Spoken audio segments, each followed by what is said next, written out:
Joining us right now on Texans Radio, it's Texans General Manager Nick Caserio. Nick, how's it going? Good morning. Good morning, fellas. How you doing? Good. All right, let's start here. I want to talk about the Justin Reid situation for just a moment. Coach addressed it, so I know numerous members of the organization have talked about this, but from your perspective, keeping everybody on the same page, what are your thoughts? Yeah, I think we've been consistent from the beginning of the year. Any situation that we have with a player that comes up, we always address it directly.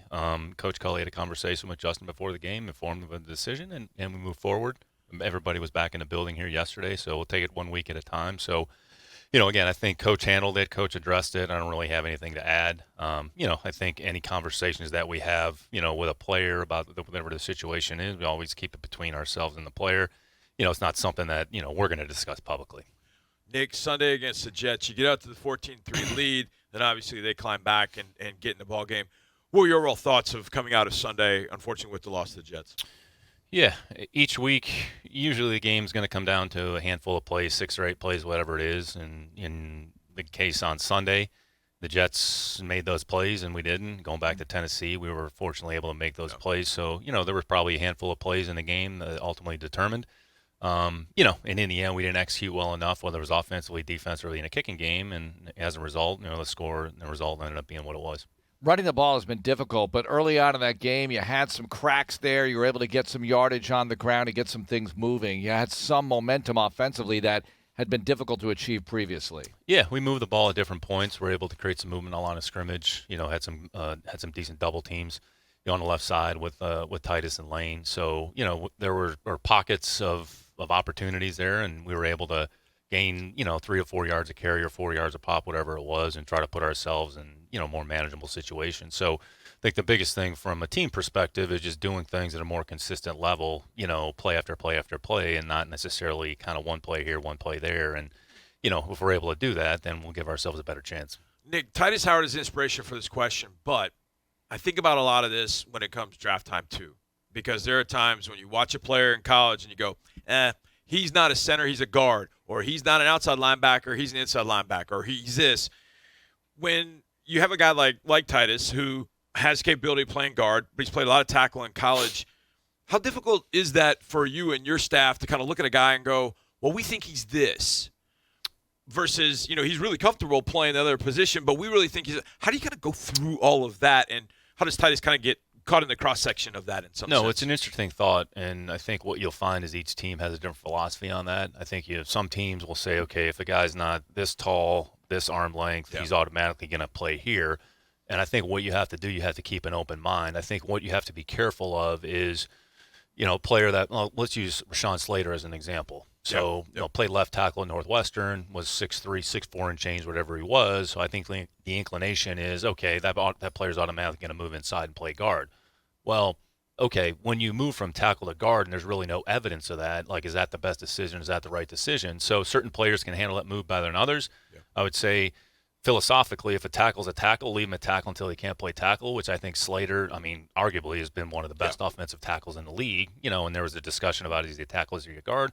We went through this with Logan Mankins in New England. He played left tackle at Fresno State.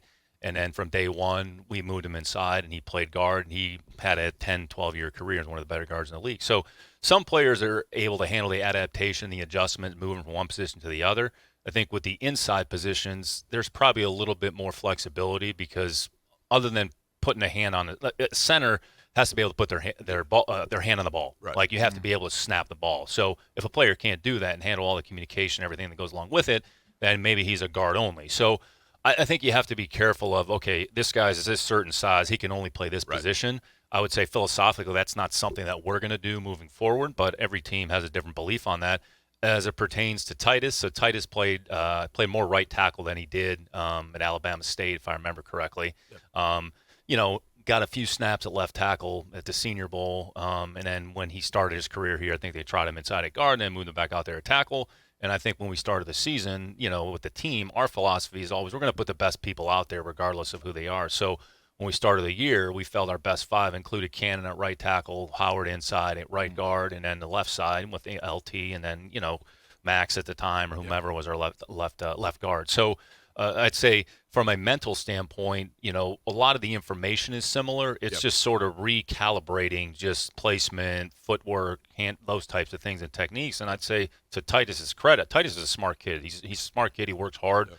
And then he's practiced at tackle throughout the course of the year. So it wasn't like, okay, he played guard all of a sudden. And, it's the first time he went out there and played tackle. So he went out there and handled himself fairly well, against good edge players. So, we'll see what the assignment is this week and, where we end up going. If there's a good chance that he's going to play left tackle again, there's going to be a different set of rushers, a different set of defenders that we're going to have across from him. So you'll see how it goes. It's interesting with what you just said because everybody from the outside looking in, they look at the starting five up front, but depth is always tested, it seems. Like if it's not, then great. That's a luxury problem to have, right? But you're always looking for the next guy to come up, the understudy. Jimmy Morrissey playing center for you right now. You talked about communication. You have to be ready for all that stuff. Absolutely. You look at most teams. Most teams are going to carry anywhere from 8 to 10 offensive linemen on their roster. So you're going to have probably 4 tackles and then 4 or 5 inside players. Now, you might also have some of your depth off the roster on the practice squad, and those players at some point. So anyway, you're probably going to have 10 to 12 offensive linemen on your team. So when you go to the game, forget about the 8th lineman rule for the time being. You can take 8 linemen now and it gives you an extra body, but you'd usually take another guy. So if something happens to one of your tackles, who's the next tackle? And then if something happens on the inside, who's the next inside player? Okay, if something happens at center, is that next player that comes in the game, does he go to center, or do you take the right or left guard, move him to center, and take the 7th lineman and put him at guard? So, and you have to practice all those different scenarios, and some players can handle that better than others. Some players are center only. Some players are guard only. Some players can play 3 positions. I would say, going back to our time in New England, Dan Conley is a good example of a player. Played left tackle at Southeast Missouri State, was 6'3", 310 pounds, wasn't drafted, was on the practice squad for out of 3 or 4 years. He was on a practice squad in Jacksonville. We brought him to New England, put him on the practice squad, and he ended up starting at all 3 inside positions at some point, because of the circumstance. So can every player do that? Not necessarily, but there's a certain mental aptitude that has to go along with playing those spots. And then you have to have the physical attributes as well to be able to play those all 3 positions. Not all inside players can play all 3 positions. Some can. I would say David Andrews, center only. Jimmy Morrissey, probably a center only. Justin Britt, he's played anywhere from tackle to guard to center over the course of his career, started the season here with us at center. So really you just have to look at the player, understand his strengths, understand his weaknesses, what can he handle mentally, and really some players, like we just mentioned earlier, can handle the versatility of moving back and forth better than others. And Dan Conley, kickoff returner too. So So that Sunday Night Football, 82-yard or 81-yard or whatever it was. As they would say, one of the greatest big man moments in the history of the NFL at that point. Nick, you mentioned the practice squad. You talk about Dan Conley, and then it hit me. When Dan was on your practice squad, the practice squad was, 8 to 10 players? Something like that. And now it's, I think, 16? 16, yes. It feels like, just with the practice squad, that the 16 guys can all maybe have a different mission. Maybe there are a couple of them that you're like, hey, man, we want to get this guy up to speed so we can eventually bring him up to the 53. This guy, we feel like we need to work with. We like what we see. He's not ready, but if we work with him for a while, bring him back next year, he's got an opportunity to get on the 53-man roster. It feels like the practice squad has got a lot of different applications, if you will, and different kind of missions for the guys on there. Is that a decent way of looking at it? That's fair. I think the big thing, philosophically, what's your mindset when it comes to the practice squad? Some teams say, okay, our practice squad is our practice squad, and these are players that are just going to be here to help us practice. Yeah. And when you look at the roster construction, you have to figure out how do we get these players, A, on the roster, B, in the building. So there's a multitude of ways to do that. So if you want to carry depth on the roster, you carry it on the roster. If you can get the player to the 53-man roster, then so be it. You have a little bit more flexibility. I think what you've seen over the last couple of years, the number of veteran players who have 6, 7, 8 years of experience, who they're not on a roster, they have an opportunity to go to a practice squad, and then ultimately they have a chance to get elevated at least for 2 games. So it just gives you more flexibility. So you have to really be more open-minded, and really you have to make sure those practice squad players, and I think Vrabel said this, a couple times, last week or leading up to our game, the philosophy is each Wednesday, like that player, whoever you are, has to have an understanding. He has an opportunity to play on Sunday. Yep. I mean, Jonathan Owens, on a practice squad, practice all week. At the end of the week, we made a change, so then he was going to be active for the game. So you have to approach it as if you're going to play. So you're in every meeting, you're at every practice, if you have the right mindset and approach to prepare yourself accordingly, if you get to the end of the week and have to make a change, then you're prepared. If you just say, oh, I'm on a practice squad, I'm not going to play, and then all of a sudden something happens on Saturday and you're not prepared, well, I'd say you're putting the team at a disadvantage, and, that's not anywhere that we want to be. You like these rules better than it was 10 years ago, though, don't you? I mean, because now you have over 70 guys. You talk about IR, the flexibility of IR, and everything leading into that. Yeah, you really have to think it through. You have to have a lot of dialogue, and you just have to take the information. And I think the one thing I think that we all have learned being in the NFL, things are very fluid. So things happen quickly. So you just have to be ready to think, adjust, adapt, assess the information, make a decision, and just move forward. Like, we can't be, all upset if we lose a guy, this guy gets hurt, we don't have this guy. Okay. It's about fixing problems, finding solutions. So what's the solution? Here's our next options. I'd say we're having these discussions here this week. We had some things that came up during the game, which every team does. So, all right, what are we going to do about it? Let's talk about it early in the week. Let's practice this way. So when we get to the end of the week, then we can make the transition and be prepared to play on Sunday. All right, Nick. Hard Knocks is in Indy. Would you have – no, don't answer our question. It is Indy this week. You played them in Week 6. That it doesn't feel like a long time ago, but in football land, that's 7 weeks. That's a long time. Last year we played the Colts. We played them in Week 13, Week 15, or 14, 16, whatever. It was like 2 weeks apart. There was no difference. Do you gain anything by having played them once? Like when you face a division team twice in a year, that second game, I don't think it changes the preparation, or does it? How do you look at the second game you play of a divisional play? It depends on the timing. We'll talk about Indy specific, because if you look at Jackson, we played them Week 1, then you play in Week 17. It's like playing two different teams. Right. So in Indy's case, they're 5-2 since we played them last. Say they're playing probably arguably as good as any team in the league. So they've won on the road. They've basically been in every game, been competitive in any game, even the game on Sunday. I mean, it came down to the last possession. They scored. Tampa scores with 24 seconds left, and Rodgers almost returns a kickoff return for a touchdown, and they have one play at the shot at the end zone. So, but they're playing really well. When you look at their team, they lead the league in turnover margin. So they've forced the most turnovers in the league. They forced 27 turnovers, and their turnover margin, they're first in the league. So they don't turn it over offensively, which is a credit to Carson. I think he has like 4 or 5 interceptions, but his touchdown-interception ratio is very low. So they turn you over on defense.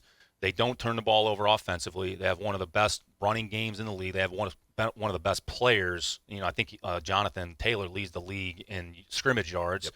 Yep. They're first in the league in yards on first down. They average over 6 yards on first down. So they're good on first down. They're a good running team. They don't turn the ball over. And then defensively, they turn the ball over and they make you drive the football. And so they present some challenges. And I think they're in the top 5 in offensive drive starts. So their kickoff return unit puts them in a position. So they pose a lot of challenges. They're playing well offensively. They're playing well defensively. And they have a really good, solid core group of players in the kicking game. And Bubba does a good job. And Badgley's come in and kind of solidify the kicking situation, when they had some ups and downs here, with Rodrigo and some other guys going on off. But so they pose a lot of challenges. Like, we're going to have to play well. We're going to have to play better than we did Week 6 in Indy. Otherwise it will be the same result.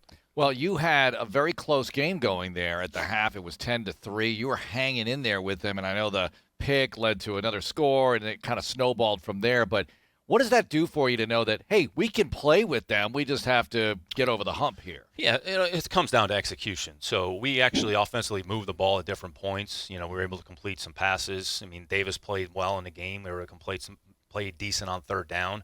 Unfortunately, where we came up short, we gave up multiple big plays. I mean, they ran 48 plays and they scored 31 points. So they had multiple big plays. They had the big play run to Taylor's. They ran for 175 yards. So it was a small window, but again, it goes like what we talked about earlier. There were 6 or 8 plays in that game that ultimately determined the outcome. So, can we play better? Absolutely. Do we play decent at times in that game? Yeah, but nobody really cares and doesn't really matter. It's going to come down to our execution on Sunday and how well we play, collectively as a team. The old saying is that statistics are for geeks, losers, and fantasy players. And DraftKings. Yeah, there you go. You mentioned something about, you mentioned all those different numbers, and they were all kind of, as you were hitting me, like, whoa, what's the most important one that you want to see first of all? When you say, okay, we've got the Colts this week, and you kind of sit down and you look at the numbers, what's the first one you look at? Is turnover margin a big one? What's the first one you look at? Yeah, I would say turnovers in a running game. So when you look at those 3 particular areas, so again, they forced 27 turnovers. So taking care of the ball offensively is paramount. It's absolutely important. And when you look at Leonard, I would say, as good as any player in the league at knocking the ball off of whomever it is. Yeah. He did it in our games. Yep. I think he's forced 5 or 6 fumbles puts a lot of pressure on the ball. So we have to take care of the football. And then defensively, Houston Texans defense, we have to handle the running game. They have one of the best running games in the league. So stopping a run or making them have a lot of runs and not giving up the big runs and taking care of the ball offensively, and then creating enough, I would say, production on first down. Like first down production will be important because, like we talked about, they lead the league in first down production. So defensively, we got to take care of first down. We got to stop the run. Offensively, we got to be good on first down, and we have to take care of the ball offensively. How hard is it to evaluate some of the rookie playmakers like Brevin Jordan, Nico Collins? I don't want to get into the guys on defense, but let's start with those two. With the reps they've gotten so far and what you're seeing here as you get into year two with those players, and then assess how you want to deal with the roster in the offseason. I know you're not thinking about those two things necessarily at the same time, but what can you tell us about that, Nick? With any young player, you look at the totality of where did they start, okay, where are they currently, understanding if they have probably as long a runway as anybody in front of them. So specific to those two players, and I would even include Davis as well, from where they started to where they are now, they've all made improvements. They've all made progress. I'd say they're in better condition. They've actually gotten stronger, so you're able to see their strength, their explosiveness, their power, the things that they're doing in the weight room have actually all improved. Their practice performance has been better and more consistent, and that's translated over into some cases into tangible production on Sunday. So what you're really looking for in any young player, I would say not just young players, but young players specifically, is improvement, their level of improvement, and over the course of however many weeks and however many months. Some make it quicker than others. Some maybe it takes a year, and maybe you see more improvement in the second year as opposed to in the first year. But in those particular players, they've made progress. They've taken advantage of their opportunities that they've been given at different points, and including, I know you mentioned not just offensively for now, but when you look at Lopez, he's made a lot of improvements from where he started to where he is now. And same thing at Wallow in the kicking game. I mean, I think early on in the year, Garrett, was just okay in the kicking game, but he's worked, he's made some progress. So really that's what you want to see with young players, and you want to see as your team is just improvement from where they start to where they are now. And you want to continue that arc of improvement all the way through the duration of the end of the year. Really, if we continually focus on improvement, the results will take care of itself. Yeah. We can't get too caught up in it, but you want to see your team make progress and see tangible improvements. And certainly some players have done that more so than others. Nick, as we start thinking about the next rookie class, you got Senior Bowl coming up, Shrine Bowl, NFLPA. We probably talked about this a little bit, but as we approach those, obviously invites are going out. Jim's doing a heck of a job at the Senior Bowl. All those guys, Shane's doing it with NFLPA. Doing a great job. I'm just putting it out there like, these guys are coming. This is going to be cool. And so I know it feels like there's much more emphasis put on it than maybe it ever has been. Has that changed for you guys? Is the emphasis more or less from what it's been in evaluating those all-star game situations? Yeah, I think it more is made of it externally. So really, like we're in a good spot as a staff. So we've spent August to this point. Yeah. We're essentially all the road scouts are off the road. I mean, there's a few college games that are left. You have the conference championship games this weekend. But we have I'd say, a voluminous amount of information that's come into our database, and that's come to me specifically. I've probably seen more players and studied more players this year than I have at any point. So a lot of that is just in preparation for the offseason in conjunction with what we're doing on a week-to-week basis, preparing for our opponent on our team. So I'd say externally a lot more is made of it. It's not about one draft. It's not about one player. Sure. It's not about one specific position.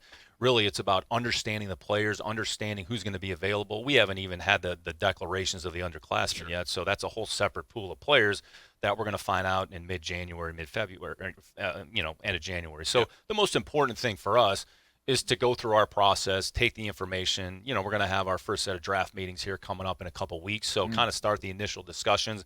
And those are more of what else do we need to know?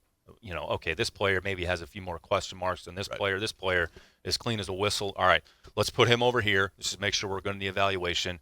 What do we need to figure out between now and April on this other subset of players? So that's where we allocate our time and resources. So we'll have plenty of time to get ready for the draft, but I would say just from a calendar standpoint, we're in a pretty good spot, and I wouldn't put too much emphasis on the Senior Bowl or just one particular event. I'll bring the coffee and the donuts to the draft meeting, Nick. I'll just sit in the back. You won't even notice me. We're actually going to have to Zoom them just because of the protocols, but that's okay. Well, if you can help me do my homework here, we have Rex Burkhead on the Players Show, And if you can give me a Rex Burkhead thought or story, I know you're familiar with him from 2 organizations, so you let me know if you can. Yeah, I'll give you a couple things. Rex has been he's an incredible teammate and as selfless a player as that I've been around. And it's interesting when you go back. So Rex was a pretty good player in Nebraska. So and you guys can probably bust his chops about that. But I think when he came out, he ran like 4.71 or 4.7. He didn't run a good time. And then when we got him in New England, now he hadn't played very much in Cincinnati. He played very minimally offensively, but had a role in the kicking game. But we had earmarked him kind of as a backup kicking game player with some role offensively, and that's essentially what he was. But when he got there, you're watching this guy move around and run and work out and going, wait a minute, like this guy's faster than 4.7. So I'd say this is a good example of a player, time speed and game speed. Like when you watch Rex play, you don't sit there and go, he's slow. Yeah. I mean, maybe some people do, but I certainly don't. So, but he made immeasurable contributions to our locker room. One of the best teammates we have is selfless, did whatever he has to do, and he practices as hard as any player that we have on our team here currently. Like, we have all the GPS and the data, and his loads and his measurements are as high as any player on the team on a week-to-week basis. It shows his effort, his attitude, the way he works, and the way he prepares. And he's gone out there and he's made some plays to help us win. And has a very charitable part of his his foundation is a very St. Jack's kids or whatever, I don't know the exact name of it, but it means a lot to him and he cares a lot about that, and it kind of speaks to who he is as a person. It's interesting because when he was in high school, they thought he was going to be a linebacker, and I look at him and think, well, he could have been a good linebacker in Nebraska and been a good linebacker throughout his career, which goes back kind of to the question of forecasting. I know that one's a lot harder when you look at a guy and think, wait a second, he's a running back here, but maybe he could play. Maybe he could go to the other side of the ball, play defense, play linebacker. I know that one's tough. No, but it's a lot of this is what is the player's mindset and his will. I'm saying if there's certain players, if you ask them, hey, we're going to actually have you do this, because again, a running back playing in a kicking game, he might as well be a linebacker. Right. So if you were to just take the position off, when you look at the roles, personal protector on a punt team, slot on the punt team, playing on kickoff coverage, running back, linebacker, like it might as well be the same. So it comes back down to a mindset. And we've had, I would say, my experience and our experience, this is really more of a credit to Bill and his vision that when we were in New England, we took Troy Brown, who was our best offensive player, slot receiver, and played him at slot corner for a period of time. And then we did the same thing, I want to say it was in 2011 with Julian. So Julian, first of all, didn't play. He never played receiver in college. He was an athletic quarterback. Transitioned to play receiver, punt returner, and then this is, how many years is that? It was like 3-4 years into his career, however many years it was. In the AFC Championship game, he's playing slot corner against the Baltimore Ravens in the most critical situations. So does it mean like he's a slot corner? No, but it was, our team was decimated. We didn't have anybody available, and he was willing to accept the challenge of going back to what you're talking about with Burkhead. Like if you were to go to that player, they were willing to accept the challenge of, whatever I need to do to help the team, I'm going to go play slot corner.